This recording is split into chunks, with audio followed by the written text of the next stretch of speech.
Under the House, Part 1, The Setup. Original story by J.R. Sisk. Original art by C.S. Sisk. Disclaimer. This is a work of fiction.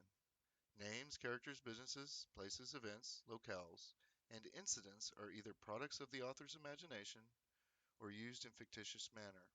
Any resemblance to an actual person's living or dead or actual events is purely coincidental. And if you like this story, please, once it's over, like, share, and subscribe. Thank you.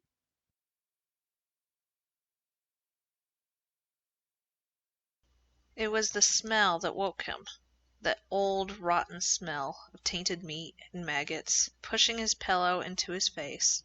The young man rolled over, thinking it was all just a part of his half-remembered dream. "What's that smell?" a drowsy female voice asked. "Huh?" he muttered. "Andy!" the voice demanded, almost angrily. "Don't know," he said, yawning, and looking up at the ceiling. "What time is it?" "8." Andy just wanted to go back to sleep. It was the weekend, and he had even begged off going to the in-laws with Jane and the boys so he could have it to himself. Taking another breath, he grimaced. "It smells like something died," he told her. She jerked herself to a sitting position, and Andy thought it made her look particularly attractive. "Where is it?" she asked. He grunted.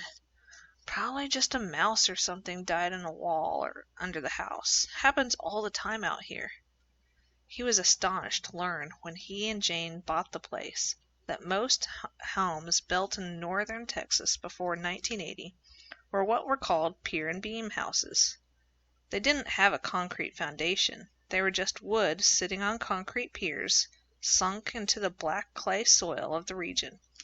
It was explained that the soil swelled and shrank depending on the moisture, and the pier and beam construction was the only way to keep your home from crumbling.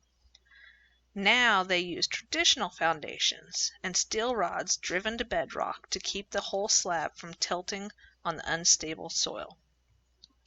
"Well, it wasn't there last night, and I'm more worried about this or something," Jane stated. He was proud of himself for totally ignoring the note of accusation in her voice. He sighed then. "I guess so much for my quiet weekend." She laughed and snuggled up to him in the warm bed. "You'd just get bored anyway." Andy chuckled. "Try me." Just as he was about to lean in and kiss her forehead, she extracted herself from his arms and climbed up out of bed. In the morning glow of the late spring sun coming through the lightly curtained window, she looked as lovely to him then she had when they first married. There she stood in her old-fashioned cotton nightgown and ran her fingers through her shoulder-length dark hair. "I love you," he murmured to her from the nice, warm blankets. She laughed again, spilling the chuckles from her throat as if from a bubbling waterfall. That laugh always brought a smile to his face. "That isn't going to get you out of figuring out what is making that smell and get rid of it." She smiled hard, almost sadistically, as she yanked the blankets from the bed. "So get up, sunshine." She smirked satisfactorily at Andy's sudden discomfort, then left the room, calling, "Boys, time to get ready. We're going to Grana's today." Andy chuckled. Grana was an odd name, but one filled full up with love and respect. When Brian tried to say Grandma for the first time, it came out Grana instead. The name stuck with, and Stephen, the baby, though no longer really a baby, being almost 5, picked the word up instantly. Some thought it was odd, but the name spoke of love and family and the childish innocence we all wished we could have held on to. The smell grew stronger as Andy walked closer to the mauve-colored wall and sniffed. He stopped and thought for a moment. No, it wasn't in or near that wall. He walked down the hall and through the house, sniffing the walls like a mangy cur, looking for a place to expel his water. He dodged his running boys as they went about the always laborious task of getting ready for, well, Getting ready for anything was a chore.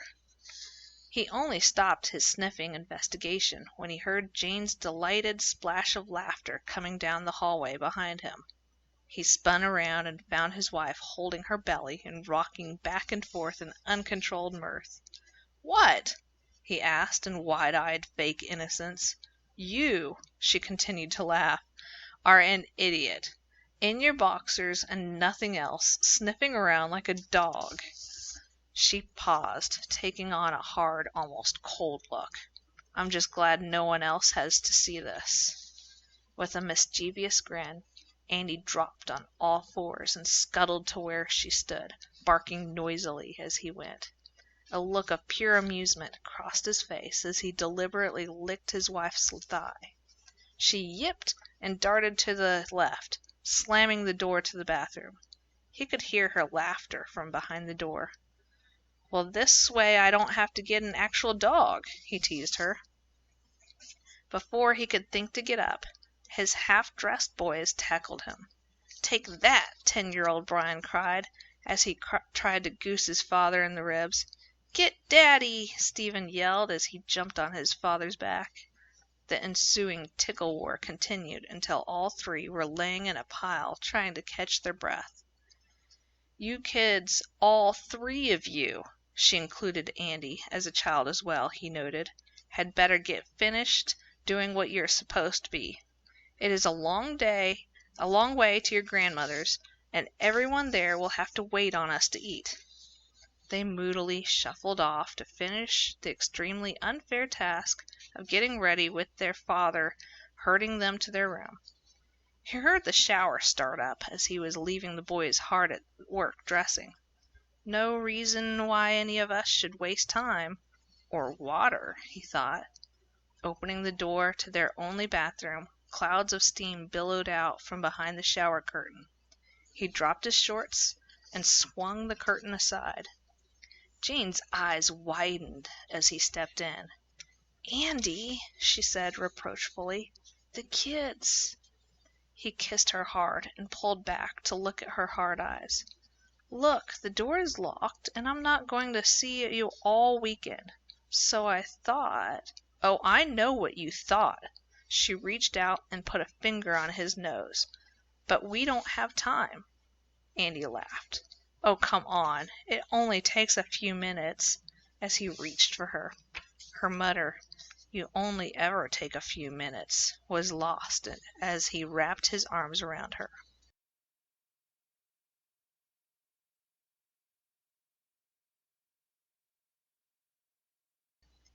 A while later, though sooner than Jane would have liked, they were alternately brushing their teeth and hair.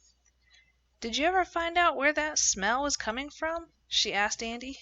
He turned to her, his toothbrush sticking out of his mouth, and mumbled something unintelligible. She reached out and pulled the thing out of his mouth and smiled. "I think it's somewhere under the house, near the back of the living room probably." He stopped, remembering something he meant to ask her. "What?" she asked, noting the look on his face. "I think something is wrong with the subfloor in the living room. It is groaning a bit when we walk across it and feels squishy." The look on her face was concerned for a moment and then confused. "I haven't noticed that." Andy shrugged. "Check when you go in there. Maybe it's my imagination." "I will. You going to call someone to get it?" she asked. Andy shook his head. "With what money?" "Nah, I'll get it out after y'all leave." She grimaced. "Your drawl is coming out." A look of mock astonishment crossed his face. "Well now, little darlin', I am a Texan after all." Her face turned red. "You know I hate it when you do that. It makes you sound like a country bumpkin with no intelligence." "Just having a little fun," he apologized. She laughed and spoke the words that made every bad moment between them and their entire marriage become meaningless. "I love you." It always amazed him at how those three little words, spoken at the right moment, could always banish whatever demons had decided to climb into his skull. The rest of the morning went by fast. Too fast for Andy. It was a good day. He decided to forget about his quiet weekend and go with them. Or would have if it weren't for the damned smell. It seemed to get stronger as the morning wore on. There could be no putting it off. He walked his small family to the van, an old red Dodge number that hadn't cost them very much. He helped the kids into the car, and then his wife into the driver's seat. "After I get whatever is under the house, I'll follow along behind you." She smiled a little wan smile at him. "You're sure? What about your weekend?" "Yeah, I'm sure.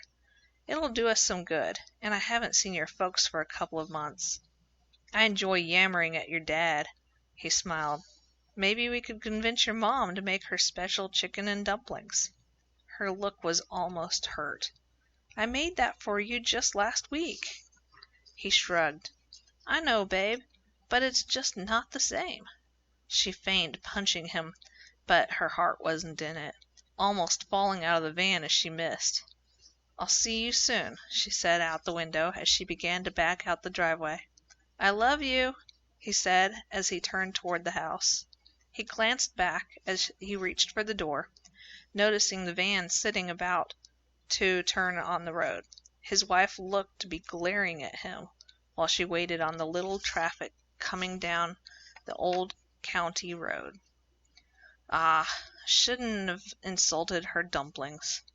He watched as she finally turned the van and disappeared down the old dirt track that qualified as a country road in a number of less fortunate counties in the state. He grabbed himself a water and went out back to the shed. "Now let's get that nasty business over with, so I can be on my way."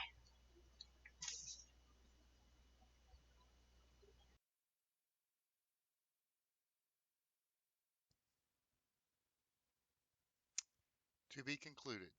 Keep a lookout for part 2, Under the House, The Storm.